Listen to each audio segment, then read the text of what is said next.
ಎಲ್ಲರಿಗೂ ನಮಸ್ಕಾರಗಳು. ಇಂದು ನಾವು 10ನೇ ತರಗತಿಯಲ್ಲಿ ಬರ್ತಕ್ಕಂಥ ಭಾರತಕ್ಕೆ ಯುರೋಪಿಯನ್ನರ ಆಗಮನ ಎಂತಕ್ಕಂಥ ಪಾಠ ಕುರಿತು ಇವತ್ತಿನ ತರಗತಿಯಲ್ಲಿ ಚರ್ಚೆ ಮಾಡೋಣ. ಪಾಠದ ಹೆಸರು ಏನು ಅಂತಂದರೆ ಭಾರತಕ್ಕೆ ಯುರೋಪಿಯನ್ನರ ಆಗಮನ.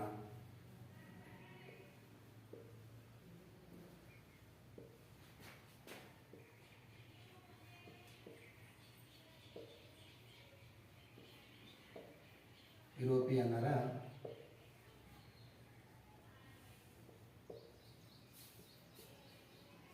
ಆಗಮನ.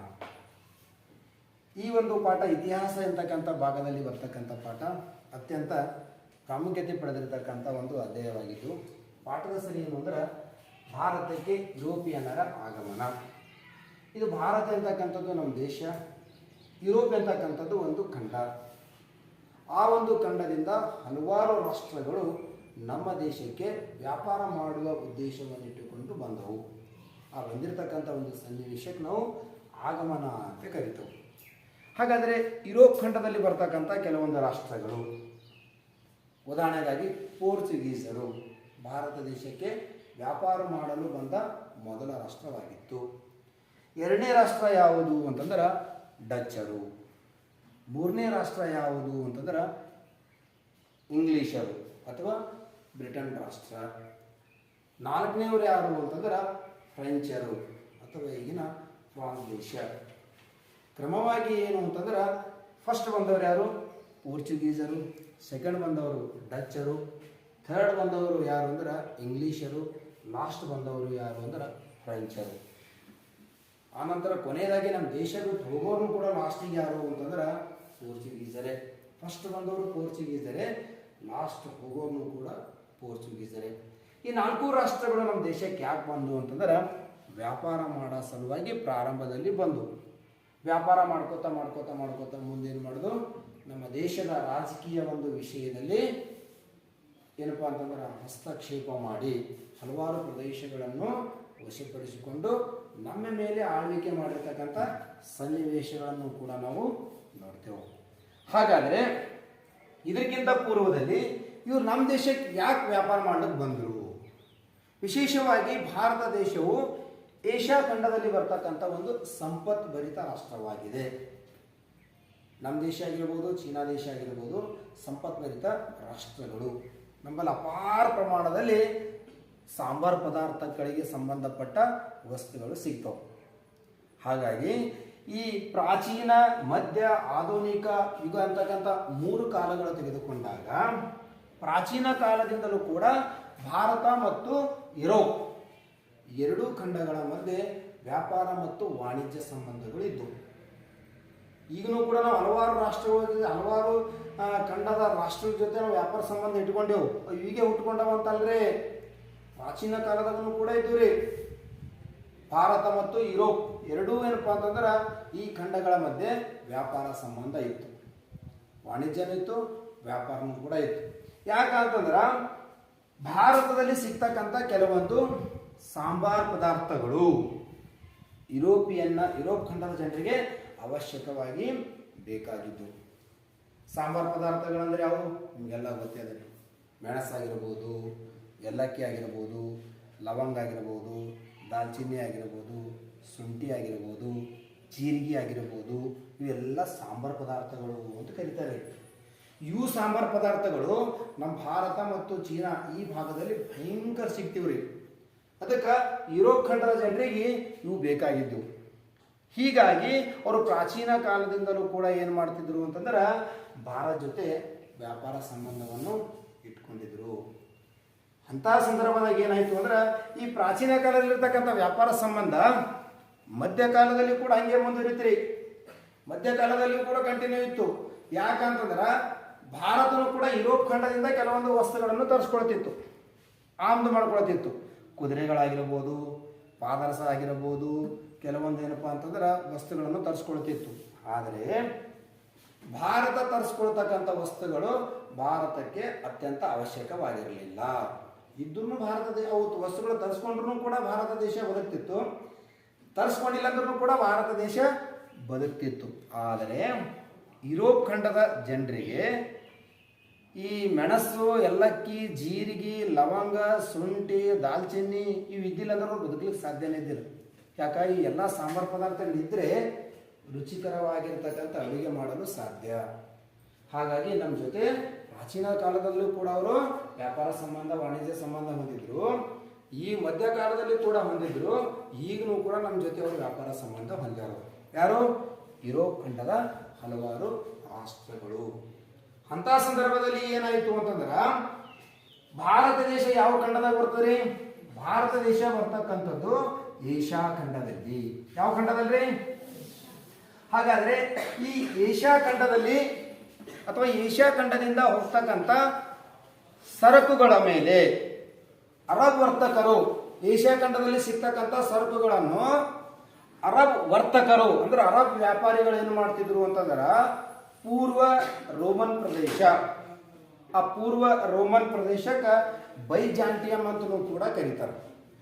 ಆ ಪೂರ್ವ ರೋಮನ್ ಪ್ರದೇಶದ ರಾಜಧಾನಿಯಾಗಿರ್ತಕ್ಕಂಥ ಕಾನ್ಸ್ಟಾಂಟಿನೋಪಲ್ ಅಂತಕ್ಕಂಥ ನಗರಕ್ಕೆ ಈ ಏಷ್ಯಾ ಖಂಡದಲ್ಲಿ ಸಿಗ್ತಕ್ಕಂಥ ಸರಕುಗಳನ್ನು ಅರಬ್ ವರ್ತಕರು ಅಂದ್ರೆ ಅರಬ್ ವ್ಯಾಪಾರಿಗಳು ಒಯ್ತಿದ್ರು. ಎಲ್ಲಿಗೆ ಒಯ್ತಿದ್ರು ಅಂತಂದ್ರೆ ಈ ಕಾನ್ಸ್ಟಾಂಟಿನೋಪಲ್ ಅಂತಕ್ಕಂಥ ಒಂದು ನಗರಕ್ಕೆ. ಹಾಗಾದ್ರೆ ಈ ಕಾನ್ಸ್ಟಾಂಟಿನೋಪಲ್ ಅಂತಕ್ಕಂಥ ನಗರ ಪೂರ್ವ ರೋಮನ್, ಯಾವ್ದ್ರಿ? ಪೂರ್ವ ರೋಮನ್. ಈ ಪೂರ್ವ ರೋಮನ್ಗೆ ಇದಕ್ಕೆ ಇನ್ನೊಂದು ಹೆಸರು ಕರೀತಿದ್ರು. ಪೂರ್ವ ರೋಮನ್ ಏನಂದ್ರ ಬೈಜಾಂಟಿಯಂ ಅಂತನೂ ಕೂಡ ಕರಿತಿದ್ರು. ಬೈಜಾಂಟಿಯಂ ಅಂದ್ರೂ ಕೂಡ ಒಂದೇ, ಪೂರ್ವ ರೋಮನ್ ಅಂದ್ರೂ ಕೂಡ ಒಂದೇ. ಇದ್ರ ರಾಜಧಾನಿ ಯಾವುದು ಅಂದ್ರೆ ಕಾನ್ಸ್ಟಾಂಟಿನೋಪಲ್. ಏಷ್ಯಾ ಖಂಡದಲ್ಲಿ ಸಿಗ್ತಕ್ಕಂಥ ಎಲ್ಲಾ ಸರಕುಗಳು ಅರಬ್ ವರ್ತಕರು ಕಾನ್ಸ್ಟಾಂಟಿನೋಪಲ್ ನಗರಕ್ಕೆ ಒಯ್ದು ಮಾರ್ತಿದ್ರು. ಆ ಕಾನ್ಸ್ಟಾಂಟಿನೋಪಲ್ ಅಂತಕ್ಕಂಥ ನಗರಕ್ಕೆ ಯಾರು ಬರ್ತಿದ್ರು ಅಂತಂದ್ರ, ಯುರೋಪ್ ಖಂಡದಲ್ಲಿ ಇರ್ತಕ್ಕಂಥ ಇಟಲಿ ವರ್ತಕರು ಅಂದ್ರೆ ಇಟಲಿ ವ್ಯಾಪಾರಿಗಳು ಬರ್ತಿದ್ರು. ಎಲ್ಲಿ ಬರ್ತಿದ್ರು? ಈ ಕಾನ್ಸ್ಟಾಂಟಿನೋಪಲ್ ಅಂತಕ್ಕಂಥ ನಗರಕ್ಕೆ ಇಟಲಿ ವ್ಯಾಪಾರಿಗಳು ಬರ್ತಿದ್ರು. ಏಷ್ಯಾದ ಸರಕುಗಳು, ಸಾಂಬಾರ್ ಪದಾರ್ಥಗಳು ಇಲ್ಲಿ ಕಾನ್ಸ್ಟಾಂಟಿನೋಪಲ್ ನಗರಕ್ಕೆ ಹೋಗ್ತಿದ್ವು. ಇಲ್ಲಿ ಹೋಗಿರ್ತಕ್ಕಂಥ ವಸ್ತುಗಳನ್ನು ಇಟಲಿ ವರ್ತಕರು ಅಂದ್ರೆ ಇಟಲಿ ಅಂತಕ್ಕಂಥದ್ದು ಯುರೋಪ್ ಖಂಡದಲ್ಲಿ ಬರ್ತಕ್ಕಂಥ ಒಂದು ರಾಷ್ಟ್ರ. ಅವ್ರೇನ್ ಮಾಡ್ತಿದ್ರು? ಇಟ್ಲಿ ವರ್ತಕರು ಇಲ್ಲಿಂದೆಲ್ಲ ಸಾಂಬಾರ್ ಪದಾರ್ಥಗಳನ್ನು ಒಯ್ದು ಯುರೋಪ್ ಖಂಡದಲ್ಲಿರ್ತಕ್ಕಂಥ ಹಲವಾರು ರಾಷ್ಟ್ರಗಳಿಗೆ ಮಾರಾಟ ಮಾಡ್ತಿದ್ರು, ಮಾಡಿ ಆದಾಯವನ್ನು ಗಳಿಸ್ತಿದ್ರು. ಈ ರೀತಿ ಏನಪ್ಪಾ ಅಂತಂದ್ರ ಇಲ್ಲಿ ವಸ್ತುಗಳು ಕಾನ್ಸ್ಟಾಂಟಿನೋಪಲ್ಗೆ ಹೋಗ್ತಿದ್ದು, ಇಲ್ಲಿಂದ ಏನಪ್ಪಾ ಅಂತಂದ್ರೆ ಇಟ್ಲಿ ವರ್ತಕರು ಒಯ್ದು ಯುರೋಪ್ ಖಂಡದ ಎಲ್ಲಾ ರಾಷ್ಟ್ರಗಳ ಮಧ್ಯೆ ಏನು ಮಾಡ್ತಿದ್ರು ಅಂತಂದ್ರೆ ಅವರು ಮಾರಾಟ ಮಾಡ್ತಿದ್ರು. ಅಂತ ಸಂದರ್ಭದಾಗ ಏನಾಗ್ತದೆ ಅಂತಂದ್ರ, ಆ ಒಂದು ಈ ರೀತಿ ಮಾರಾಟ ಮಾಡುವುದರಿಂದ ಈ ಕಾನ್ಸ್ಟಾಂಟಿನೋಪಲ್ ಅಂತಕ್ಕಂಥ ನಗರ ಅಂತಾರಾಷ್ಟ್ರದಲ್ಲಿ ಅತ್ಯಂತ ಫೇಮಸ್ ಆಗಿರ್ತಕ್ಕಂಥ ನಗರವಾಯ್ತ್ರಿ. ಅದಕ್ಕೆ ಯುರೋಪಿನ ವ್ಯಾಪಾರದ ಹೆಬ್ಬಾಗಿಲು ಅಂತೇಳಿ ಕರೀಲಿಕ್ಕೆ ಚಾಲು ಮಾಡಿದ್ರು. ಯುರೋಪ್ ಖಂಡದ ವ್ಯಾಪಾರದ ಹೆಬ್ಬಾಗಿಲು ಅಂತೇಳಿ ಯಾವ ನಗರ ಕರೀತಾರೆ ಅಂದ್ರೆ ಈ ಕಾನ್ಸ್ಟಾಂಟಿನೋಪಲ್ ಅಂತಕ್ಕಂಥ ನಗರ ಕರೀತಾರೆ. ಯಾಕಂದ್ರೆ ಏಷ್ಯಾ ಖಂಡದ ವಸ್ತುಗಳು ಇಲ್ಲಿಗೆ ಹೋಗ್ತಿವು, ಇಲ್ಲಿ ವಸ್ತುಗಳು ಯುರೋಪ್ ಖಂಡಕ್ಕೆ ಹೋಗ್ತಿದ್ವು. ಹಾಗಾಗಿ ಮುಂದೆ ಏನಾಯಿತು ಅಂತಂದ್ರೆ ಸಂಪೂರ್ಣವಾಗಿ ಅರಬರು ಏಷ್ಯಾ ಖಂಡದ ರಾಷ್ಟ್ರಗಳ ಮೇಲೆ ವ್ಯಾಪಾರದಲ್ಲಿ ಏಕಸ್ವಾಮ್ಯತೆಯನ್ನು ಹೊಂದಿದ್ರು. ಏಷ್ಯಾ ಖಂಡದ ಎಲ್ಲಾ ವ್ಯಾಪಾರಗಳ ಮೇಲೆ ಯಾರು ಹಿಡಿತಾ ಇತ್ತು ಅಂತಂದ್ರ ಅರಬ್ ವ್ಯಾಪಾರಿಗಳು ಅಥವಾ ಅರಬ್ ವರ್ತಕರ ಹಿಡಿತ ಇತ್ತು. ಅದೇ ರೀತಿ ಯುರೋಪ್ ಖಂಡದಾಗ ಏನಪ್ಪಾ ಅಂತಂದ್ರ ಯಾವ ವ್ಯಾಪಾರಿಗಳ ಒಂದು ಹಿಡಿತ ಇತ್ತು ಅಂತಂದ್ರ ಇಟ್ಲಿ ಒಂದು ವರ್ತಕರ ಒಂದು ಹಿಡಿತ ಇತ್ತು. ಹೀಗಾಗಿ ಮುಂದೆ ಏನಾಯಿತು ಅಂತಂದ್ರ ಈ ಏಷ್ಯಾ ಖಂಡದಲ್ಲಿ ಇರ್ತಕ್ಕಂಥ ಸರಕು ಒಂದು ಸಾಂಬಾರ್ ಪದಾರ್ಥಗಳಿಂದ ಯುರೋಪ್ ಖಂಡದಲ್ಲಿ ಇರ್ತಕ್ಕಂಥ ಇಟ್ಲಿ ವರ್ತಕರು ಬಹಳಷ್ಟು ಹಣವನ್ನು ಗಳಿಸಿದರು. ಹಾಗಾದರೆ ಒಂದು ಸಣ್ಣ ತೋರಿಸ್ತೀನಿ ನಿಮಗೆ, ಏನು ಈ ಕಾನ್ಸ್ಟಾಂಟಿನೋಪಲ್ ಅಂತಕ್ಕಂಥ ನಗರ ಎಲ್ಲಿ ಬರ್ತದ ನೋಡಿ ವಿದ್ಯಾರ್ಥಿಗಳು. ವಿಶೇಷವಾಗಿ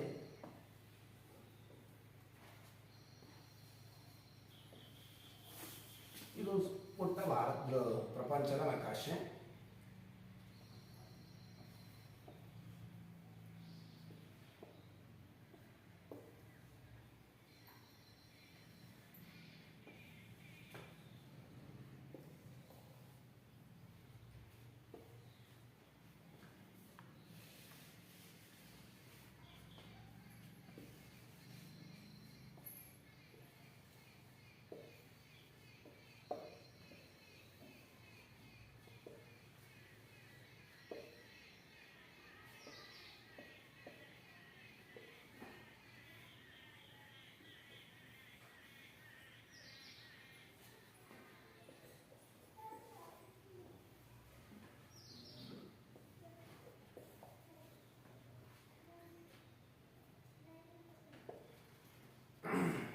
ಈಗ ವಿಶೇಷವಾಗಿ ನಾನು ನಿಮಗೆ ಹೇಳ್ತೀನಿ ಅಂತಂದ್ರೆ ಇದು ಉತ್ತರ ಅಮೇರಿಕಾ, ಇದು ದಕ್ಷಿಣ ಅಮೇರಿಕಾ, ಇದು ಆಫ್ರಿಕಾ ಖಂಡ. ಆಫ್ರಿಕಾ ಖಂಡ. ಇಲ್ಲಿ ಬರ್ತಕ್ಕಂಥದ್ದು ಇದು ಯುರೋಪ್ ಖಂಡ. ಇಲ್ಲಿ ಬರ್ತಕ್ಕಂಥದ್ದು ದೈತ್ಯಾಕಾರದಲ್ಲಿ ಇರ್ತಕ್ಕಂಥದ್ದು ಏಷ್ಯಾ ಖಂಡ. ಇದು ಆಸ್ಟ್ರೇಲಿಯಾ ಖಂಡ. ಕೆಳಗಡೆ ಬರ್ತಕ್ಕಂಥದ್ದು ಅಂಟಾರ್ಟಿಕಾ ಖಂಡ. ಟೋಟಲಿ ಎಷ್ಟು ರಾಷ್ಟ್ರಗಳಿವೆ ಇಲ್ಲಿ? ಎಷ್ಟು ಖಂಡಗಳಿವೆ? 7 ಖಂಡಗಳಿವೆ. ಈಗ ನಮಗೆ ಸಂಬಂಧಪಟ್ಟಿದ್ದು ಯಾವುದು ಅಂದ್ರೆ ಇದು ಆಫ್ರಿಕಾ ಖಂಡ, ಯುರೋಪ್ ಖಂಡ. ಇಲ್ಲಿ ಬರ್ತಕ್ಕಂಥದ್ದು ಭಾರತ, ಇದು ಸೌದಿ ಅರೇಬಿಯಾ. ಇಲ್ಲಿ ಬರ್ತಕ್ಕಂಥದ್ದು ಯಾವುದು ಅಂದ್ರೆ ಇದು ಮೆಡಿಟೇರಿಯನ್ ಸಮುದ್ರ. ಯಾವುದಿದು? ಮೆಡಿಟೇರಿಯನ್ ಸಮುದ್ರ. ಇದೇ ಒಂದು ಭಾಗಕ್ಕೆ ಹತ್ಕೊಂಡಿರ್ತಕ್ಕಂಥದ್ದು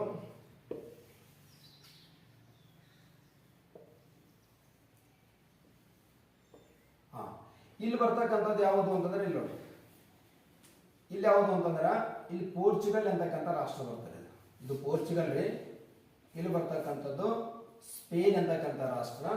ಇಲ್ಲಿ ಮೇಲ್ಗಡೆ ಈ ಭಾಗದಲ್ಲಿ ಬರ್ತಕ್ಕಂಥದ್ದು UK ಅಂದ್ರೆ ಇಂಗ್ಲೆಂಡ್ ದೇಶ ಬರ್ತೈತ್ರಿ.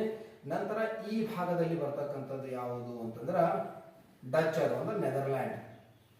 ಇಲ್ಲಿ ಪೋರ್ಚುಗೀಸರು, ಸ್ಪೇನ್ ದೇಶದವರು, ಡಚ್ಚರು, ಇಂಗ್ಲಿಷರು. ನಂತರ ಇಲ್ಲಿ ಬರ್ತಕ್ಕಂಥದ್ದು ಯಾವುದು ಅಂದ್ರೆ ಭಾರತ ದೇಶ. ಒಂದು ಈ ಭಾಗದಲ್ಲಿ ಒಂದು ಬರ್ತದೆ ಟರ್ಕಿ ಅಂತ ಬರ್ತದೆ. ಯಾವ ಬರ್ತಾರೆ? ಟರ್ಕಿ ಅಂತಕ್ಕಂಥ ಪ್ರದೇಶ ಬರ್ತದೆ. ಈ ಟರ್ಕಿಯ ಈ ಭಾಗದಲ್ಲಿ ವಿಶೇಷವಾಗಿ ಟರ್ಕಿ ಹಿಂಗಿರ್ತದೆ. ಈ ಪ್ರದೇಶದಲ್ಲಿ ಕಾನ್ಸ್ಟಾಂಟಿನೋಪಲ್ ಅಂದ್ರೆ ಅಲ್ಲಿ ಕಪ್ಪು ಸಮುದ್ರ ಅಂತೇಳಿ ಒಂದು ಇಲ್ಲೊಂದು ಸಮುದ್ರ ಬರ್ತದ, ಇಲ್ಲಿ ಮೆಡಿಟೇರಿಯನ್ ಸಮುದ್ರ.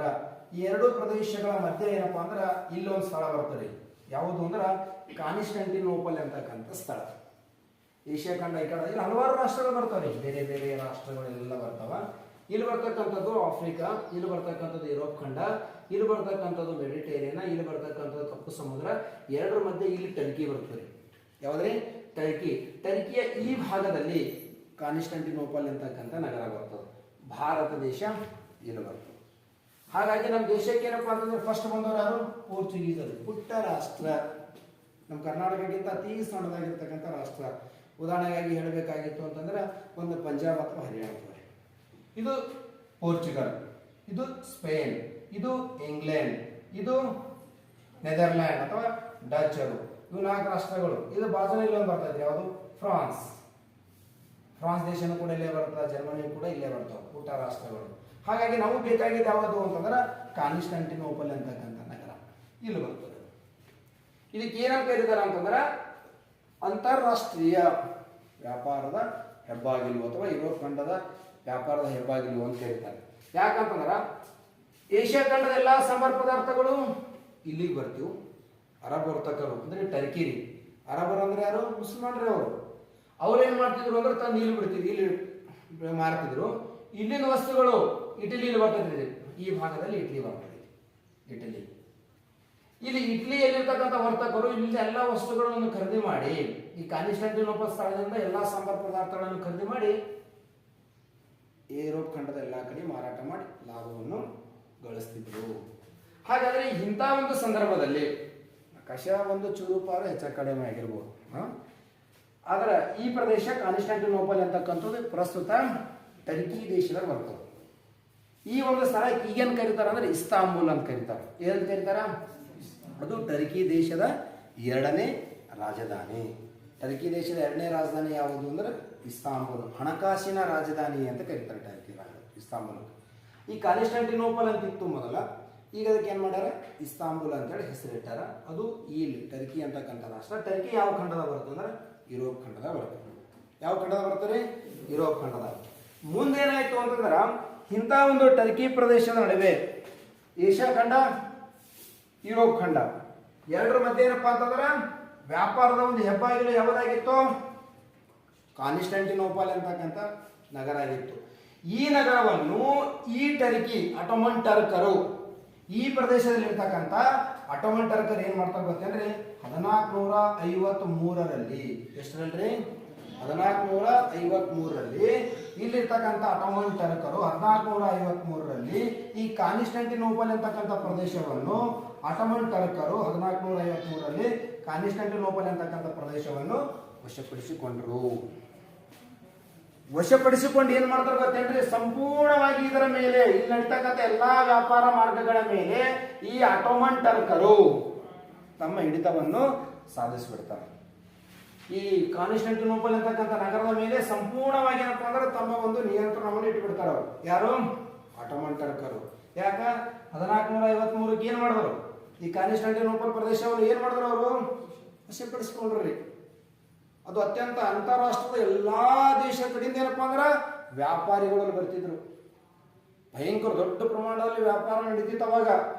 ಅದನ್ನ ನಾವು ಯಾಕೆ ವಶಪಡಿಸಿಕೊಳ್ಳಬಾರದು ಅಂತ ತಿಳ್ಕೊಂಡು ಈ ಆಟೋಮನ್ ಟರ್ಕರು 1453ಕ್ಕೆ ಈ ಕಾನ್ಸ್ಟಾಂಟಿನೋಪಲ್ ಪ್ರದೇಶವನ್ನು ವಶಪಡಿಸಿಕೊಂಡು ಅದರ ಮೇಲೆ ಸಂಪೂರ್ಣವಾಗಿ ತಮ್ಮ ನಿಯಂತ್ರಣವನ್ನು ಹೇರಿದ್ರು.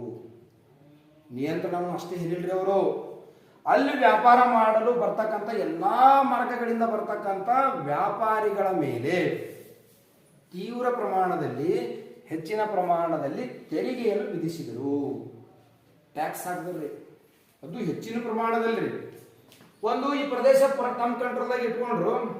ಎರಡನೇದಲ್ಲಿ ವ್ಯಾಪಾರ ಮಾಡಕ್ ಬಂದಿರ್ತಕ್ಕಂಥ ಎಲ್ಲಾ ವರ್ತಕರ ಮೇಲೆ ಏನ್ ಮಾಡಿದ್ರು? ವಿಪರೀತ ತೆರಿಗೆಯನ್ನು ಹಾಕ್ಬಿಟ್ರಿ. ಇದೇ ಒಂದು ತೆರಿಗೆಯನ್ನು ಕಟ್ಟಲಾಗದೆ ಎಷ್ಟೋ ಜನ ವ್ಯಾಪಾರಿಗಳು, ಎಷ್ಟೋ ಜನ ವರ್ತಕರು ಅಲ್ಲಿ ವ್ಯಾಪಾರ ಮಾಡಕ್ ಹೋಗದೆ ಬಿಟ್ಬಿಡ್ಲಿಕ್ಕೆ ಚಾಲು ಮಾಡ್ತಾರ. ಯಾಕಂದ್ರೆ ಅಲ್ಲಿ ವಿಪರೀತ ತೆರಿಗೆ ಕೊಡ್ಲಿಕ್ಕೆ ಅವ್ರಿಗೆ ಸಾಧ್ಯ ಆಗಿಲ್ಲ. ತೆರಿಗೆ ಕೊಟ್ಟರು ಕೂಡ ಅವ್ರಿಗೆ ಲಾಭ ಉಳಿಬೇಕಲ್ಲ, ಲಾಭ ಕಮ್ಮಿ ಉಳಿಯತ್ತ ಅವ್ರಿಗೆ. ಅದಕ್ಕೆ ವ್ಯಾಪಾರ ಮಾಡ್ಲಿಕ್ಕಲ್ಲ ಹೋಗೋದೇನ್ ಮಾಡ್ಲತ್ತರು? ಕಡಿಮೆ ಮಾಡತ್ತರು. ಅಂತ ಸಂದರ್ಭದಾಗ ಈ ಯುರೋಪ್ ಖಂಡದಲ್ಲಿರ್ತಕ್ಕಂಥ ಪೋರ್ಚುಗಲ್ ಮತ್ತು ಸ್ಪೇನ್ ಆ ಎರಡೂ ರಾಷ್ಟ್ರಗಳಿಗೆ ಇಟ್ಲಿ ದೇಶದ ವರ್ತಕರ ಮೇಲೆ ಹಟ್ಟಿ ಕಿಚ್ಚಿತ್ತು. ಯಾಕ ಇಲ್ಲೆಲ್ಲಾ ವ್ಯಾಪಾರ ವ್ಯವಹಾರ ಎಲ್ಲ ಈ ಇಟ್ಲಿದವ್ರೇ ನೋಡ್ಕೊಂಡು ಲಾಭ ಇವರೇ ಗಳಿಸ್ಕೊತಾರ, ನಮ್ಗೇನ್ ಲಾಭ ಅದ?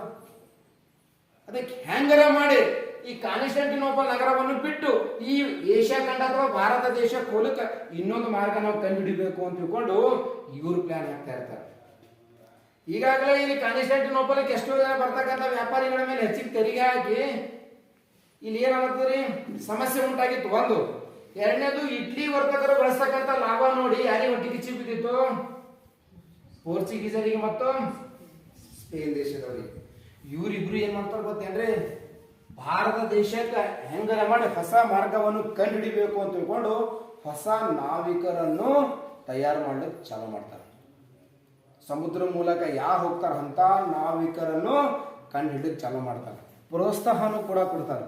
ಈ ಪೋರ್ಚುಗಲ್ ದೇಶದಲ್ಲಿ ಒಬ್ಬ ಅರಸ ಇರ್ತಾನ್ರಿ, ರಾಜ ಹೆನ್ರಿ ಅಂತೇಳಿ. ಅವನ ಹೆಸರೇನ್ರಿ? ರಾಜ ಹೆನ್ರಿ ಅಂತ ಇರ್ತಾನ್ರಿ. ಅವನಿಗೆ ನಾವಿಗೇಟರ್ ಅಂತಕ್ಕಂಥ ಬಿರುದನ್ನು ಕೂಡ ಕೊಟ್ಟಿರ್ತಾರೆ. ಅವನ ಹೆಸರೇನ್ರಿ? ರಾಜ ಹೆನ್ರಿ. ಅವನಿಗೊಂದು ಬಿರುದು ಕೊಟ್ಟಿರ್ತಾರ, ನ್ಯಾವಿಗೇಟರ್ ಅಂತಕ್ಕಂಥ. ಈ ನ್ಯಾವಿಗೇಟರ್ ಅಂತಕ್ಕಂಥ ಬಿರುದನ್ನು ಹೊಂದಿರ್ತಕ್ಕಂಥ ರಾಜ ಹೆನ್ರಿ ಪೋರ್ಚುಗಲ್ ದೇಶದ ಅರಸ ಇರ್ತಾನೆ. ಅವನಿಗೆ ಏನಪ್ಪಾ ಅಂತಂದ್ರೆ ಹೆಂಗರ ಮಾಡಿ ಏಷ್ಯಾ ಖಂಡ ಜಲಮಾರ್ಗ ಕಂಡುಹಿಡಿಬೇಕು. ಯಾಕಂದ್ರೆ ಈ ಮಾರ್ಗದ ಮೂಲಕ ಹೋಗ್ಬೇಕಂದ್ರೆ ಟರ್ಕರ್ ಏನ್ ಮಾಡ್ಯಾರ? ವಿಪರೀತ ಏನ್ ಮಾಡ್ಯಾರ? ವಿಪರೀತ ತೆರಿಗೆ ಹಾಕ್ಯಾರ. ಆ ತೆರಿಗೆ ಕಟ್ಟದೇ ಬೇಡ, ನಾವೇ ಒಂದು ಹೊಸ ಮಾರ್ಗವನ್ನು ಕಂಡುಹಿಡಿಯೋಣ ಅಂತ ತಿಳ್ಕೊಂಡು ನೀವು ಬಹಳಷ್ಟು ಪುಸ್ತಕ ಅಂದ್ರೆ ಬಹಳಷ್ಟು ಹುಮ್ಮಸ್ಸಿನಿಂದ ಹೊಸ ನಾವಿಕರನ್ನು ಹುಡುಕ್ತಿರ್ತಾನೆ. ಅದಕ್ಕೆ ಸ್ಪೇನ್ ದೇಶನೂ ಕೂಡ ಸಪೋರ್ಟ್ ಮಾಡ್ತಿರ್ತದೆ. ಅಂತ ಸಂದರ್ಭದಲ್ಲಿ ಏನಾಗ್ತದೆ ಅಂತಂದ್ರ ಇವ್ರಿಗೆ ಒಂದು ತಲೆಗೆ ಬರ್ತದೆ, ಭಾರತ ದೇಶಕ್ಕೆ ಈ ಮಾರ್ಗ ಭೂಮಾರ್ಗದ ಮೂಲಕ ಹೋಗ್ಬೇಕಾದ್ರ ಟರ್ಕರ್ ಬಿಡಲ್ಲ. ಭಾರತಕ್ಕೆ ಮತ್ತ ನಾವು ಏನ್ ಮಾಡ್ಬೇಕಂದ್ರ ಜಲಮಾರ್ಗನೇ ಕಂಡುಹಿಡಿಬೇಕು. ಏನ್ ಮಾಡ್ಬೇಕು? ನಾವು ಜಲಮಾರ್ಗನೇ ಕಂಡುಹಿಡಿಬೇಕು. ಅದಕ್ಕೆ ಜಲಮಾರ್ಗದಾಗ ಹೋಗ್ಬೇಕಾದ್ರೆ ನಮ್ಗೆ ಕೆಲವೊಂದು ಸಾಧನಗಳು ಬೇಕಲ್ಲ ಅಂತ ತಿಳ್ಕೊಂಡು ಅವ್ರು ಹಲವಾರು ಸಾಧನಗಳನ್ನ ಕಂಡುಹಿಡಿತಾರೆ. ಫಸ್ಟ್ ಕಂಡುಹಿಡಿದವ್ರು ಏನು ಅಂದ್ರೆ ದಿಕ್ಸೂಚಿ ಕಂಡುಹಿಡಿದಿರ್ತಾರೆ. ಯಾವ್ದು ಕಂಡುಹಿಡಿತಾರೆ? ದಿಕ್ಸೂಚಿ. ದಿಕ್ಸೂಚಿ ಅಂತಂದ್ರೆ ನಾವು ಯಾವ ದಿಕ್ಕಿನಿಂದ ನಡೆದೇವ ತೋರಿಸ್ತದೆ. ಎರಡನೇದು ಅಸ್ಟ್ರೋಲೋಬ್ ಅಂತಕ್ಕಂಥ ಕಂಡುಹಿಡಿದಿರ್ತಾರೆ. ಮೂರನೇದು ಸಿಡಿಮದ್ದು. ಈ ಮೂರು ಕಂಡುಹಿಡಿತಾರೆ. ದಿಕ್ಸೂಚಿ ಅಂದ್ರೆ ಯಾವ ಮಾರ್ಗದ ನಡೆದಿದ್ದವು. ಅಸ್ಟ್ರೋಲೋಬ್ ಅದು ಏನಪ್ಪಾ ಅಂದ್ರೆ ಸಮುದ್ರ ಏರಿಳಿತಗಳನ್ನು ತಿಳಿಸ್ತಕ್ಕಂಥದ್ದು. ಆ ನಂತರ ಸಿಡಿಮದ್ದು, ಹೊಸ ಪ್ರದೇಶಕ್ಕೆ ಹೋದಾಗ ನಮ್ಮಲ್ಲಿ ಯಾರಾದ್ರೂ ಅಟ್ಯಾಕ್ ಮಾಡಿದ್ರೆ ಅವ್ರ ಮೇಲೆ ಸಿಡಿಮದ್ದು ಹಾಕಿ ಅವರಿಗೆ ಕೊಂದು ಬಿಡೋದು.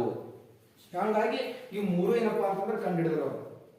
ಅವ್ರಿಗೆ ಗೊತ್ತಾಗಿತ್ತು ಏನು, ಭೂಮಾರ್ಗದ ಮೂಲಕ ಭಾರತಕ್ಕೆ ಏನಪ್ಪಾ ಏಷ್ಯಾ ಖಂಡಕ್ಕೆ ಜಲಮಾರ್ಗ ಭೂಮಾರ್ಗ ಕಂಡುಹಿಡಕ್ ಸಾಧ್ಯ ಇಲ್ಲ, ಟರ್ಕಿದವ್ರು ಬಿಡಲ್ಲ. ನಾವು ಭಾರತಕ್ಕೆ ಕಂಡುಹಿಡಿಬೇಕು ಮತ್ತೆ ಜಲಮಾರ್ಗನೇ. ಜಲಮಾರ್ಗದಾಗ ಹೋಗ್ಬೇಕಾದ್ರೆ ಮೂರು ಸಾಧನ ಬೇಕಂತ ಗೊತ್ತಾಯ್ತವ್ರಿ. ಒಂದ್ ದಿಕ್ಸೂಚಿ, ಅಸ್ಟ್ರೋಲೋಬ, ಸಿಡಿಮದ್ದು. ದಿಕ್ಸೂಚಿ ದಿಕ್ ತೋರಿಸ್ತದ. ಅವ್ರಿಗೆ ಗೊತ್ತಾಗಿತ್ತು ಭಾರತ ದೇಶ ಪೂರ್ವ ದಿಕ್ಕಿಗೆ ಬರ್ತಂದು ಗೊತ್ತಿರ್ತವ್ರಿ. ಅದಕ್ಕೆ ದಿಕ್ಸೂಚಿ ಅಸ್ಟ್ರೋಲೋಬ್ ಗ್ರಹಗಳ ಏರಿಳಿತ ಉನ್ನತಿಗಳನ್ನು ತಿಳಿಸ್ತಕ್ಕಂಥದ್ದು. ಆನಂತರ ಸಿಡಿಮದ್ದು ಯಾರಾದ್ರೂ ತಮ್ಮ ಮೇಲೆ ಅಟ್ಯಾಕ್ ಮಾಡಿದ್ರು ಅಂದ್ರೆ ಅವರಿಂದ ಉಳಿಯ ಸಲುವಾಗಿ ಸಿಡಿಮದ್ದು ಅವ್ರ ಮೇಲೆ ಹಾಕಿ ಅವ್ರಿಗೆ ಕನಸು ಮಾಡಿ ಬಚಾವಾಗಿ ಹೋಗೋ ಸಲುವಾಗಿ. ಜೊತೆಗೆ ಏನಪ್ಪಾ ಅಂದ್ರೆ ಕೆಲವೊಂದು ದಾಖಲೆಗಳನ್ನು ಕೂಡ ಸಿಕ್ಕಿವು ಅವರಿಗೆ. ಕೆಲವೊಂದು ಬರವಣಿಗೆಗಳನ್ನು ಕೂಡ ಆಧಾರವಾಗಿ ಇಟ್ಕೊಂಡು, ಈ ಮೂರು ಆಧಾರವಾಗಿ ಇಟ್ಕೊಂಡು ಭಾರತ ದೇಶಕ್ಕೆ ಏನ್ ಮಾಡಿದ್ರು ಅಂದ್ರೆ ಅವರು ಜಲಮಾರ್ಗ ಕಂಡುಹಿಡಬೇಕು ಅಂತೇಳಿ ಪ್ಲಾನ್ ಮಾಡಿದ್ರು. ಹಾಗಾದ್ರೆ ಭಾರತ ದೇಶಕ್ಕೆ ಜಲಮಾರ್ಗವನ್ನು ಕೇಳ್ತಾರೆ ಕ್ವಶನ್ ಎಕ್ಸಾಮ್ದಾಗ. ಏನ್ ಕೇಳ್ತಾರ? ಹೊಸ ಜಲಮಾರ್ಗ ಕಂಡುಹಿಡಿಯಲು ಕಾರಣವಾದ ಅಂಶಗಳು. ಸಾಧನಗಳಿಗೆ 3 ಬರೀರಿ. ಎರಡನೇದೇನಾಯ್ತು ಅಂದ್ರೆ ಇಲ್ಲಿ ಟರ್ಕಿಯರ ಒಂದು ಬಿಗಿಯಾದ ನಿಯಂತ್ರಣ, ತೀವ್ರವಾದ ತೆರಿಗೆ. ಅವರು ಬಿಗಿಯಾದ ನಿಯಂತ್ರಣ ಇಟ್ಕೊಂಡ್ರು, ಇಲ್ಲಿ ತೀವ್ರವಾದ ತೆರಿಗೆ ಇಟ್ಕೊಂಡ್ರು. ಕಾನ್ಸ್ಟಾಂಟಿನೋಪಲ್ ಮಾರ್ಗವನ್ನು ಮುಚ್ಚಾಕಿದ್ರು. ಇವು ಇಷ್ಟು ಸಾಧನಗಳು ಸಿಕ್ಕು. ಹಾಗಾಗಿ ಭಾರತಕ್ಕೆ ಹೊಸ ಜಲಮಾರ್ಗ ಕಂಡುಹಿಡಿಯಲು ಕಾರಣಗಳಾದವು. ಹಾಗಾದ್ರೆ ಈ ಭಾರತಕ್ಕೆ ಹೊಸ ಜಲಮಾರ್ಗ ಕಂಡುಹಿಡಿಯಕ್ಕೆ ಚಾಲು ಮಾಡೋದು, ಫಸ್ಟ್ ಚಾಲು ಮಾಡಿದವರು ಯಾರಂದ್ರೆ ಪೋರ್ಚುಗೀಸರು ಮತ್ತು ಸ್ಪೇನ್ ದೇಶಗಳು. ಪೋರ್ಚುಗೀಸರು ಏನ್ ಮಾಡ್ತಾರ ಅಂತಂದ್ರ ಬಿ ಡಯಾಸ್ ಅಂತ ಒಬ್ಬ ವ್ಯಕ್ತಿ ಇರ್ತಾನೆ. ಬಿ ಡಯಾಸ್ ಡಯಾಸ್ ಈ ಬಿ ಡಯಾಸ್ ಅಂತಕ್ಕಂಥ ವ್ಯಕ್ತಿ ಪೋರ್ಚುಗೀಸರು ಕಳಿಸ್ತಾರೆ. ಅವ ಬರ್ತಾನೆ ಸ್ಪೇನ್ ದೇಶದಿಂದ, ಇಲ್ಲಿಂದ ಬಿಡ್ತಾನ್ರಿ, ಇದು ಸಾರಿ ಪೋರ್ಚುಗಲ್ ದೇಶ ಹಿಂಗೆಲ್ಲ ಬರ್ತಾನ್ರಿ. ಇಲ್ಲಿ ಬರ್ತಾನ್ರಿ, ಇಲ್ಲಿ ಬಂದು ಇಲ್ಲೊಂದು ಸ್ಥಳ ಇರ್ತದೆ, ಕೇವ್ ಆಫ್ ಗುಡ್ ಹೋಪ್. ಇದು ಆಫ್ರಿಕಾ ಖಂಡದ ದಕ್ಷಿಣ ತುದಿ. ಆಫ್ರಿಕಾ ಖಂಡದ ದಕ್ಷಿಣ ತುದಿ. ಇಲ್ಲಿ ಏನಪ್ಪಾ ಅಂದ್ರೆ ಅಟ್ಲಾಂಟಿಕ್ ಮಹಾಸಾಗರ ಇರ್ತದೆ ಇಲ್ಲಿ, ಹೌದಿಲ್ಲ? ಹಾಗಾಗಿ ಏನಪ್ಪಾ ಅಂತಂದ್ರೆ ಇಲ್ಲಿ ಬರ್ತಾನ್ರಿ ಮಾಡಿ ಬಿ ಡಯಾಸ್. ಇಲ್ಲಿ ಬಿಟ್ಟು ಹಿಂಗ್ ಇಲ್ಲಿ ಬಂದು ನಿಂದಿರ್ತಾನ್ರಿ. ಈ ಕೇಫ್ ಆಫ್ ಗುಡ್ ಹೋಪ್ ಅಂತಕ್ಕಂಥ ಭೂ ಶಿಖರದ ಮೇಲೆ ಬಂದ್ ನಿಂತು ಇಲ್ಲಿರ್ತಕ್ಕಂಥ ದೊಡ್ಡ ಮಹಾಸಾಗರ, ಹಿಂದೂ ಮಹಾಸಾಗರದ ಎಲ್ಲ ನೋಡ್ತಾನ್ರಿ. ಇದು ಅಟ್ಲಾಂಟಿಕ್ ಮಹಾಸಾಗರ ಇರ್ತದಲ್ಲ, ನೋಡಿ ಅವನಿಗೆ ಭಯ ಆಗ್ಬಿಡ್ತಾರೆ. ಯಾಕಂದ್ರೆ ಅಟ್ಲಾಂಟಿಕ್ ಮಹಾಸಾಗರದಲ್ಲಿ ಸಮುದ್ರದಲ್ಲಿ ಇರ್ತಕ್ಕಂಥ ನೀರುಗಳು ಒಮ್ಮಿಲೆ ಹೈಟ್ ಹೇಳೋದು, ಒಮ್ಮಿಲೆ ತಡ ಬರೋದು, ಒಮ್ಮಿಲೆ ಹೈಟ್ ಹೋಗೋದು ನೋಡಿ ಆ ಸಮುದ್ರದ ಏರಿಳಿತಗಳನ್ನು ನೋಡಿ ಅಂಜು ಬಿಡ್ತಾನ್ರಿ.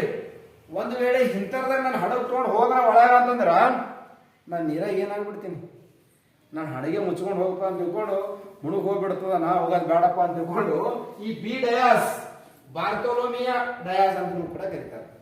ಈ ಬಿ ಡಯಾಸ್ ಏನ್ ಮಾಡ್ತಾನೆ, ಇಲ್ಲಿ ತನಕ ಬಂದು ಮುಂದೆ ನನ್ನ ಕೈಯಲ್ಲಿ ಇದ್ರೊಳಗೆ ಹೋಗೋದು ಆಗಲ್ಲ ಅಂತ ತಿಳ್ಕೊಂಡು ಅಂದು ವಾಪಸ್ ಮಾತಿಗೆ ಬರ್ತಾನೆ. ಅವಾಗ ಇವ ರಾಜ ಹೆಂಡ್ರಿ ಸುಮ್ಕೊಂಡಿರಲ್ಲ, ಮತ್ತೊಬ್ಬ ವ್ಯಕ್ತಿ ತಯಾರು ಮಾಡ್ತಾನ.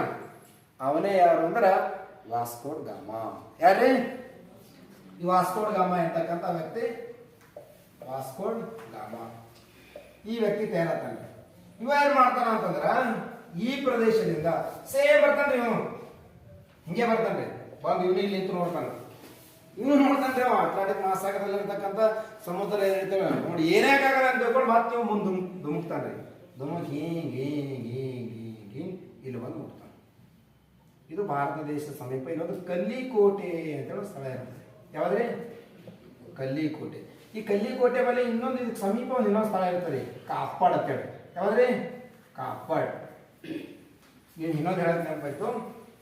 ಈ ಸ್ಪೇನ್ ದೇಶದ ರಾಜಧಾನಿ ಯಾವುದು ಅಂದ್ರೆ ಇಲ್ಲಿ ಬರ್ತದೆ, ಇದು ಲಿಸ್ಬೇನ್. ಯಾವ್ದ್ರಿ? ಲಿಸ್ಬೇನ್. ಈ ಪೋರ್ಚುಗಲ್ ದೇಶದಲ್ಲಿ ಒಂದು ಸ್ಥಳ, ಪೋರ್ಚುಗಲ್ ದೇಶದ ರಾಜಧಾನಿ ಯಾವುದು ಅಂದ್ರೆ ಲಿಸ್ಬೇನ್. ಇಲ್ಲಿ ಬರ್ತದೆ ನೋಡಿ ಪೋರ್ಚುಗಲ್ ದೇಶ. ಪೋರ್ಚುಗಲ್ ದೇಶದ ಪಕ್ಕದಲ್ಲಿ ಸ್ಪೇನ್ ಬರುತ್ತೆ, ಅದರ ಮುಂದೆ ಫ್ರಾನ್ಸ್, ಮ್ಯಾಲ್ ಡಚ್, ಈ ಕಡೆ ಇಂಗ್ಲಿಷ್. ಪುಟ್ಟ ರಾಷ್ಟ್ರಗಳಲ್ಲ. ಈ ಪೋರ್ಚುಗಲ್ ದೇಶದ ರಾಜಧಾನಿ ಯಾವುದು ಅಂದ್ರೆ ಲಿಸ್ಬೇನ್. ಇಲ್ಲಿಂದ ಬಿಡ್ತಾನೆ ನೋಡ್ರ ವಾಸ್ಕೋಡಿ ಗಾಮ ತನ್ನ ಪ್ರಯಾಣ ಬಿಟ್ಟು ಬಿಟ್ಟು ಬಿಟ್ಟು ಬಿಟ್ಟು ಬಿಟ್ಟು ಬಿಟ್ಟು ಬಿಟ್ಟು ಬಿಟ್ಟು ಬಿಟ್ಟು ಇಲ್ಲಿ ಬಂದು ಕಲ್ಲಿಕೋಟೆ ತಲುಪ್ತಾನೆ. ಕಲ್ಲಿಕೋಟೆ ಸಮೀಪ ಇನ್ನೊಂದು ಸ್ಥಳ ಇರ್ತದೆ, ಯಾವ್ದ್ರಿ? ಕಾಪಾಡ್. ವಾಸ್ಕೋಡಿ ಗಾಮ ತನ್ನ ಪ್ರಯಾಣವನ್ನು ಇಲ್ಲಿಂದ ಪ್ರಾರಂಭಿಸಿದ ಲಿಸ್ಬೇನ್. ಎಲ್ಲಿ ಬಂದು ಮುಟ್ಟದ? ಕಲ್ಲಿಕೋಟೆಯ ಸಮೀಪ ಕಾಪಾಡ್. ಹಾಗಾದ್ರೆ ಯಾವ ವರ್ಷ ಬಂದು ಮುಟ್ಟಿದ? 1498ರಲ್ಲಿ. ಒಟ್ಟು ಇಲ್ಲಿಂದು ಇಲ್ಲಿವರೆಗೂ ಬರ್ಲಿಕ್ಕೆ ಎಷ್ಟು ಟೈಮ್ ತಗೊಂಡ? 10 ತಿಂಗಳು ತಗೊಂಡ್ ನೋಡ್ರ. ಎಷ್ಟು ತಿಂಗಳು? 10 ತಿಂಗಳು. ಅಲ್ಲಿಂದ ಅಲ್ಲಿ ಬರ್ಲಿಕ್ಕೆ ಎಷ್ಟು ತಿಂಗಳು ತಗೊಂಡ? 10 ತಿಂಗಳು ತಗೊಂಡ್ ನೋಡ್ರ. ಲಿಸ್ಬೇನಿಂದ ಕಾಪಾಡ್ ಅಂತಕ್ಕಂಥ ಸ್ಥಳ. ಹಾಗಾದ್ರೆ ಈ ಕಲ್ಲಿಕೋಟೆ ಭಾರತಕ್ಕೆ ಹತ್ತಿಕೊಂಡಿರ್ತಕ್ಕಂಥ ಸ್ಥಳ. ಅವಾಗ ಏನಪ್ಪಾ ಅಂದ್ರೆ ಈ ಪ್ರದೇಶ ಕಲ್ಲಿಕೋಟೆ ಅಂದ್ರೆ ಈ ಪ್ರದೇಶದ ಕೇರಳ ಇರ್ತದೆ ಈ ಭಾಗದಲ್ಲಿ. ಹಾಗಾದ್ರೆ ಇಲ್ಲಿ ರಾಜ ಯಾರಿರ್ತಾರ ಅಂದ್ರೆ ಜಾಮೋರಿನ್. ಯಾರಿರ್ತಾರೆ? ಜಾಮೋರಿನ್ ಅಂತಕ್ಕಂಥ ಒಬ್ಬಲ್ಲಿ ರಾಜ ಇರ್ತಾನ. ಅವಾಗ ವಾಸ್ಕೋ ಡ ಗಾಮ ಏನ್ ಮಾಡ್ತಾನ ಅಂತಂದ್ರ ತನ್ನ ಪ್ರಯಾಣವನ್ನು ಬೆಳೆಸಿ ಈ ಕಲ್ಲಿಕೋಟೆಗೆ ಹೋಗಿ ತಲುಪಿ ಆ ಜಾಮೋರಿನ್ ಅಂತಕ್ಕಂಥ ಅರಸಗೆ ಭೇಟಿಯಾಗಿ ಅವನ ಜೊತೆ ವ್ಯಾಪಾರ ಒಪ್ಪಂದಗಳನ್ನು ಮಾಡಿಕೊಂಡು ಅವನ ಜೊತೆ ಏನ್ ಮಾಡ್ತಾನ ಅಂತಂದ್ರ ಹಲವಾರು ತನ್ನ ಹಿಂದೆ ಬಂದಿರತಕ್ಕಂಥ ಹಲವಾರು ಹಡಗುಗಳಲ್ಲಿ ಸಾಂಬಾರ್ ಪದಾರ್ಥಗಳನ್ನು ತುಂಬಿಕೊಂಡು ಪುನಃ ಮರಳಿಗೆ ಹೋಗ್ತಾನ ಅಂತಂದ್ರ ಪೋರ್ಚುಗಲ್ ರಾಷ್ಟ್ರಕ್ಕೆ ಹೋಗಿ ಮುಟ್ಟತಾನ. ಅವಾಗ ಪೋರ್ಚುಗಲ್ ಅರಸ ಭಯಂಕರ ಖುಷಿಯಾಗ್ಬಿಡ್ತಾನ. ಇವ್ರದ್ದು ನೋಡಿ ಏನಪ್ಪಾ ಅಂದ್ರ ಪೋರ್ಚುಗೀಸ್ ನೋಡಿ ಡಚ್ ಇವ್ರು ಚಾಲು ಮಾಡ್ತಾರ. ಇವರು ಕೂಡ ಭಾರತ ದೇಶಕ್ಕೆ ಏನಪ್ಪಾ ಅಂದ್ರ ಅದೇ ಮಾರ್ಗವಾಗಿ ಬರ್ಲಿಕ್ಕೆ ಚಾಲು ಮಾಡ್ತಾರೆ. ಬಂದ್ ಯಾಕಂತಂದ್ರ ಪೋರ್ಚುಗೀಸರು ಇಲ್ಲಿಂದ ಸಾಂಬಾರ್ ಪದಾರ್ಥಗಳನ್ನು ತಂದು ಇಲ್ಲೆಲ್ಲ ಮಾರಾಟ ಮಾಡಿ ಸಿಕ್ಕಾಪಟ್ಟೆ ಲಾಭ ಗಳಿಸಲಿಕ್ಕೆ ಚಾಲು ಮಾಡಿರ್ತಾರ. ಪೋರ್ಚುಗೀಸರು ಸ್ಪೇನ್ ಅದು ನೋಡಿ ಇವರಿಗೆ ಸಿಟ್ಟು ಬರ್ತದ.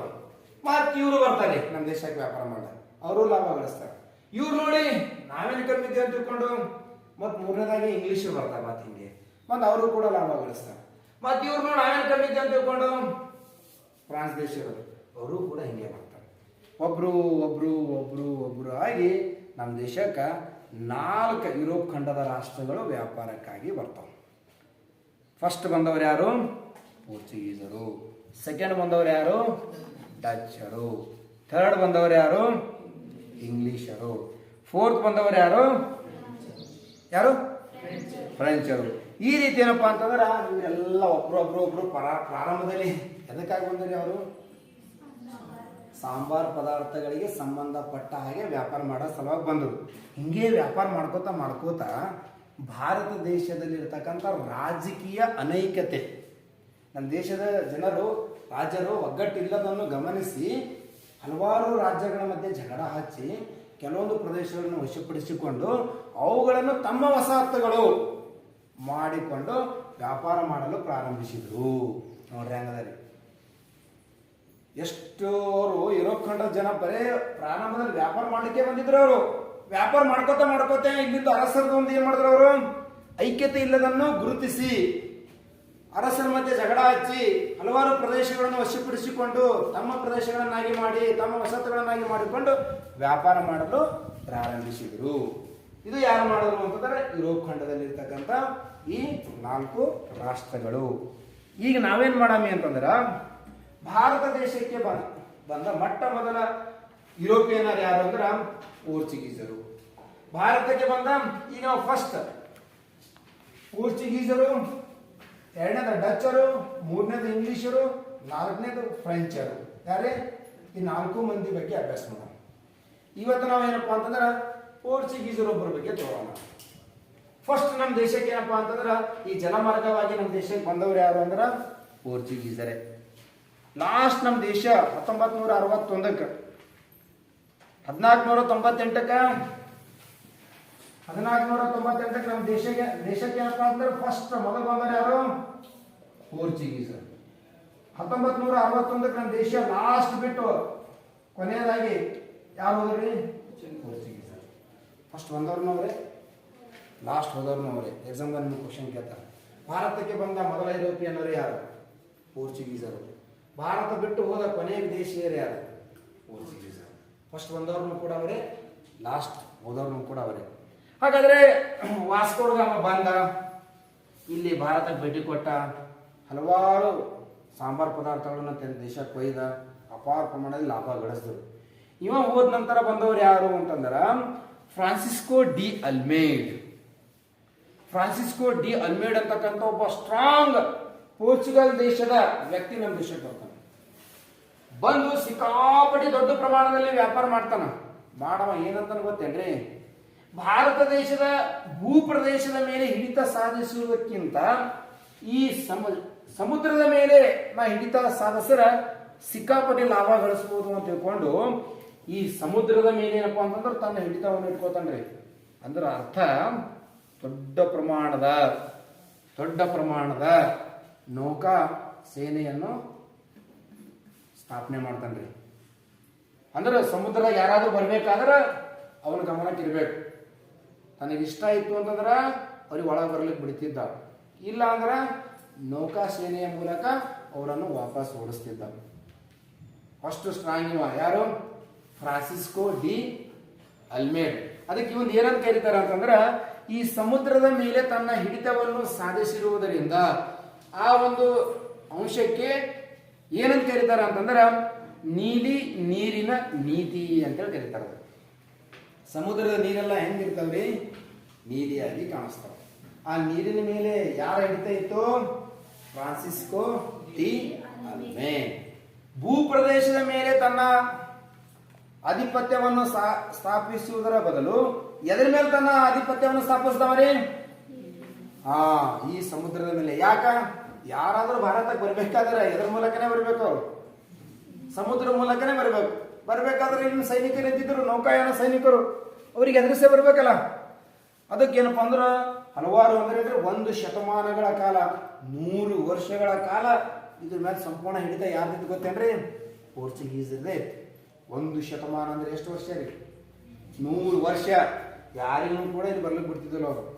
ಬಿಟ್ಟರು ಕೂಡ ಯಾರು ಪರ್ಮಿಷನ್ ತಗೊಂಡ್ಬರ್ಬೇಕಾಗಿತ್ತು? ಪೋರ್ಚುಗೀಸರು. ಅಷ್ಟು ಸ್ಟ್ರಾಂಗ್ ಇದ್ದವ ಯಾರು? Francisco D ಅಲ್ಮೇಡ್. ಎಕ್ಸಾಮ್ ನಿಮ್ಗೆ ಕ್ವಶನ್ ಕೇಳ್ಬೋದು. ನೀಲಿ ನೀರಿನ ನೀತಿ ಜಾರಿಗೆ ತಂದ ವ್ಯಕ್ತಿ ಯಾರು? Francisco D ಅಲ್ಮೇಡ್. ನೀಲಿ ನೀರಿನ ನೀತಿ ಅಂದರೆ ಏನು? ಸಮುದ್ರದ ಮೇಲೆ ನೌಕಾಯಾನದ ಒಂದು ಆಧಿಪತ್ಯವನ್ನು ಸ್ಥಾಪಿಸಿರುವುದಕ್ಕೆ ನೀಲಿ ನೀರಿನ ನೀತಿ ಎಂದು ಕರೆಯುತ್ತಾರೆ. ಫ್ರಾನ್ಸಿಸ್ಕೋ ಡಿ ಅಲ್ಮೇಡ್ ಯಾವ ದೇಶದ ವ್ಯಕ್ತಿ? ಪೋರ್ಚುಗಲ್ ದೇಶದ ವ್ಯಕ್ತಿ. ಇವ ಹೋದ್ರಪ್ಲೆ ಇನ್ನೊಬ್ಬ ವ್ಯಕ್ತಿ ಬರ್ತಾನ್ರಿ, ಅಲ್ಫಾನೋಸ್ ಡಿ ಅಲ್ಬುಕರ್ಕ್. ಯಾರೇ? ಅಲ್ಫಾನೋ ಡಿ ಅಲ್ಬುಕರ್ಕ್. ಇವನ್ಕಿಂತ ಸ್ಟ್ರಾಂಗ್ ಇರ್ತಾನೆ. ಪೋರ್ಚುಗೀಸರ ಸಾಮ್ರಾಜ್ಯದ ನಿಜವಾದ ಸ್ಥಾಪಕ ಭಾರತದಲ್ಲಿ ಯಾರು ಅಂದ್ರೆ ಅಲ್ಫಾನೋ ಡಿ ಅಲ್ಬುಕರ್ಕ್. ಬಹಳ ಸ್ಟ್ರಾಂಗ್ ಇರ್ತಾನೆ. ಫ್ರಾನ್ಸಿಸ್ಕೋ ಡಿ ಅಲ್ಮೇಡ್ಗಿಂತನೂ ಸ್ಟ್ರಾಂಗ್ ಇರ್ತಾನೆ. ಭಾರತದಲ್ಲಿ ಏನ್ ಮಾಡ್ತಾನೆ ಅಂತಂದ್ರ, ಈ ಭೂ ಪ್ರದೇಶದ ಮೇಲೆ ಯಾಕೆ ನಾವು ಪೋರ್ಚುಗೀಸರ ಒಂದು ಸಾಮ್ರಾಜ್ಯ ಸ್ಥಾಪನೆ ಮಾಡಬಾರ್ದು ಅಂತ ತಿಳ್ಕೊಂಡು ಪ್ಲಾನ್ ಮಾಡಿ ಭಾರತ ದೇಶಕ್ಕೆ ಬಂದು ಹಲವಾರು ವರ್ಷ ನಿಂತು, ಈ ಭಾರತ ದೇಶದ ಈ ಭಾಗದಲ್ಲಿ ಗೋವಾ ಅಂತ ಒಂದು ಪ್ರದೇಶ ಬರ್ತದೆ. ಯಾವಾದ್ರೆ ಗೋವಾ. ಈ ಗೋವಾ ಇರ್ತಕ್ಕಂಥ ಈ ಪ್ರದೇಶ, ಈ ಒಂದು ಪ್ರದೇಶ, ಈ ಗೋವಾ ಇರ್ತಕ್ಕಂಥ ಪ್ರದೇಶ ಯಾರ ಒಂದು ಹಿಡಿತದಾಗಿರ್ತದ ಅಂತಂದ್ರ ಬಿಜಾಪುರದ ಆದಿಲ್ಶಾಹಿಗಳ ಒಂದು ಹಿಡಿತದಾಗಿರ್ತದೆ. ಇವ ಏನ್ ಮಾಡ್ತಾನ ಅಂತಂದ್ರ, ಈ ಪ್ರದೇಶದಲ್ಲಿ ಒಂದು ಹಂಪಿ ಇರ್ತದ, ಇಲ್ಲಿ ವಿಜಯನಗರ ಅಂತ ಇರ್ತದೆ. ಯಾವ್ದಿರ್ತದೆ? ವಿಜಯನಗರ. ಆ ವಿಜಯನಗರ ಮನೆತನ ಅರಸ ಕೃಷ್ಣದೇವರಾಯ ಅಂತ ಇರ್ತಾನೆ. ಯಾರಿರ್ತಾರೆ? ಆ ಕೃಷ್ಣದೇವರಾಯನ ಸಹಾಯ ಪಡೆದುಕೊಂಡು ಅಲ್ಫಾನೋ ಡಿ ಅಲ್ಬುಕರ್ಕ ಈ ಬಿಜಾಪುರ ಸುಲ್ತಾನನ ಮೇಲೆ ದಾಳಿ ಮಾಡಿ ಅವರಿಂದ ಈ ಗೋವಾ ಪ್ರದೇಶವನ್ನು ವಶಪಡಿಸಿಕೊಂಡು ತನ್ನ ವಸಾಹತುಗಳನ್ನಾಗಿ ಮಾಡಿಕೊಂಡು ಈ ಒಂದು ಪೋರ್ಚುಗೀಸರ ಒಂದು ಆಡಳಿತ ಕೇಂದ್ರ ಕಚೇರಿಯನ್ನಾಗಿ ಮಾಡ್ಕೋತಾನೆ. ಈ ಪೋರ್ಚುಗೀಸರು ಭಾರತದಲ್ಲಿ ಪೋರ್ಚುಗೀಸರ ಆಡಳಿತ ಕಚೇರಿ ಯಾವುದು ಅಂದ್ರೆ ಗೋವಾ. ಎಲ್ಲದರಿ ಗೋವಾ? ಇಲ್ಲಿ ಬಂತು. ಈ ಗೋವಾ ಮೊದಲು ಯಾರ ಹಿಡಿತದಾಗಿತ್ತು? ಬಿಜಾಪುರದ ಆದಿಲ್ಶಾಹಿಗಳ ಹಿಡಿತದಾಗಿತ್ತು.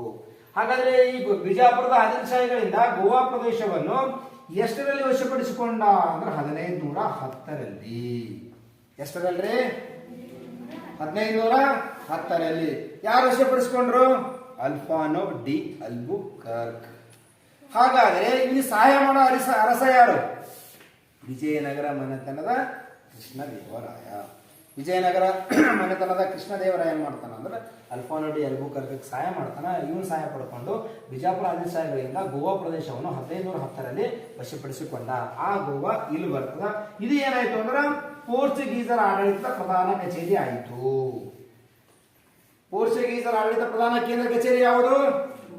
ಗೋವಾ. 1510 ಗೋವಾ ಇವ್ರ ಕೈದಾಗ ಬಂದಿದ್ದು. ಲಾಸ್ಟ್ ನಮಗೆ ಯಾವಾಗ ಕೊಟ್ಟೋದ್ರು ಅವ್ರು? ಲೆಕ್ಕ ಹಾಕ್ರಿ ಎಷ್ಟು ವರ್ಷ ಗೋವಾ ಅವ್ರ ಕೈದಾಗಿತ್ತು. ಸರ್ 1947 ನಮ್ಮ ದೇಶಕ್ಕೆ ಸ್ವತಂತ್ರ ಸಿಕ್ತಲ್ರಿ ಸರ್? ಕೊಟ್ಟಿಲ್ಲ ಅವ್ರ ನಮಗ, ಗೋವಾ ಕೊಟ್ಟಿಲ್ಲ ಅವ್ರ ನಮಗ. 1947 ಸರ್ 1900 ನೋಡ್ರಿ 1954 ಪಾಂಡಿಚೇರಿ ಫ್ರೆಂಚ್ ಅಧೀನದಾಗಿತ್ತು. ಪಾಂಡಿಚೇರಿ ಅವರು ಕೊಟ್ಟಿದ್ದಿಲ್ಲ. 54 ಕೊಟ್ರು. ಗೋವಾ ನಮಗೆ ಯಾವಾಗ ಕೊಟ್ರು? 1960 ಯಾರು ಪೋರ್ಚುಗೀಸರು.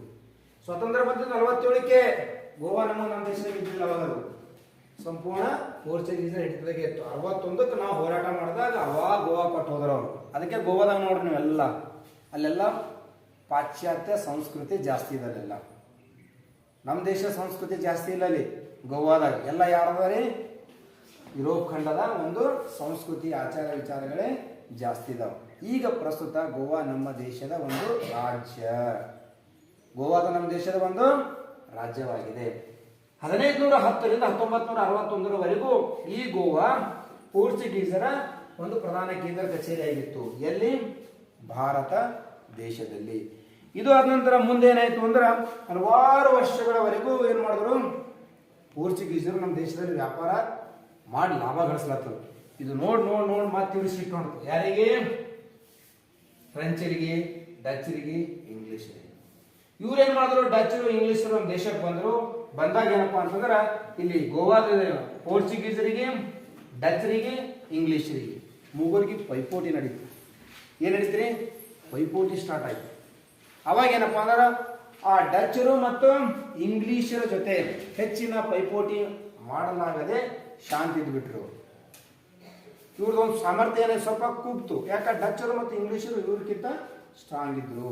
ಅವ್ರ ಜೊತೆ ಹೋರಾಟ ಮಾಡಿ ಸ್ವಲ್ಪ ಏನಾದರೂ ಇವರು ಶಕ್ತಿ ಕಡಿಮೆ ಆಯಿತು. ಆದರೂ ಕೂಡ ಕೆಲವೊಂದು ಪ್ರದೇಶಗಳಲ್ಲಿ ತಮ್ಮ ವ್ಯಾಪಾರವನ್ನು ಏನು ಮಾಡಿದ್ರು? ಅವರು ಮುಂದುವರ್ಸ್ಕೊಂಡು ಹೋದ್ರು. ಮುಖ್ಯ ವಿದ್ಯಾರ್ಥಿಗಳೇ, ಇವತ್ತು ಇಷ್ಟೇ ಸಾಕು. ಇನ್ನೊಂದು ಪ್ರಪಂಚ ನಕಾಶೆಯಲ್ಲಿ ವಿಶೇಷವಾಗಿ ನೋಡಿದಾಗ ಇದು ಗ್ಲೋಬ. ಇಲ್ಲಿ ನೋಡಿ, ಇಲ್ಲಿ ಬರ್ತಕ್ಕಂಥದ್ದು ಉತ್ತರ ಅಮೇರಿಕಾ, ದಕ್ಷಿಣ ಅಮೇರಿಕಾ. ಇಲ್ಲಿ ಬರ್ತಕ್ಕಂಥದ್ದು ಆಫ್ರಿಕಾ ಖಂಡ, ಇದು ಯುರೋಪ್ ಖಂಡ, ಇದು ಏಷ್ಯಾ ಖಂಡ, ಇಲ್ಲ ಆಸ್ಟ್ರೇಲಿಯಾ ಖಂಡ. ಈಗ ನಾವು ಇವತ್ತಿನ ಕ್ಲಾಸ್ನಾಗ ಅಭ್ಯಾಸ ಮಾಡಿದ್ದು ಯುರೋಪ್ ಖಂಡದಲ್ಲಿ ಬರ್ತಕ್ಕಂಥ ಇಲ್ಲ ಪೋರ್ಚುಗಲ್ ದೇಶ ಎಲ್ಲಿ ಬರ್ತದೆ ನೋಡ್ರಿ. ಗೊತ್ತಲ್ಲ ನಿಮಗೆಲ್ಲರಿಗೆ? ಪೋರ್ಚುಗಲ್ ದೇಶ ಎಲ್ಲಿ ಬರ್ತದೆ? ಸ್ಪೇನ್ ದೇಶ ಪಕ್ಕದಲ್ಲದ. ಮೇಲೆ ಆಫ್ರಿಕಾ ದೇಶ ಇದೆ, ಸಾರಿ ಫ್ರಾನ್ಸ್ ದೇಶ ಇದೆ.